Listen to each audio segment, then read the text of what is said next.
Dans Question Covid, nous répondons aux questions que vous vous posez, que vous nous posez sur la Covid. Je suis en duplex avec le professeur Gilbert Deray.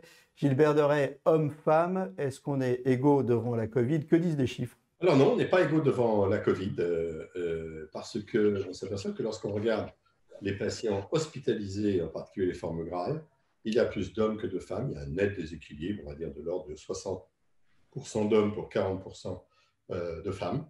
On l'a observé dès le départ et ça ne s'est jamais démenti. Après, la question évidemment suivante, c'est pourquoi.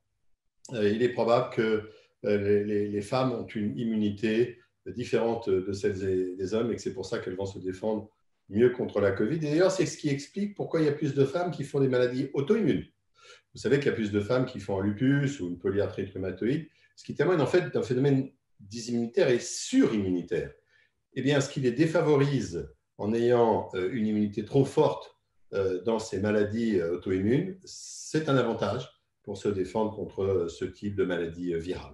Est-ce que ça peut avoir un rapport aussi avec les maladies de civilisation? Eh bien, peut-être parce que vous avez aussi évidemment un autre phénomène qui aurait pu être le fait qu'on aurait par exemple moins de comorbidité chez les femmes, mais même quand on apparie, quand on regarde pour un nombre de comorbidités équivalentes, si les femmes meurent moins que les hommes de la Covid-19, ça reste. Donc il y a vraiment une spécificité qui est liée à la femme.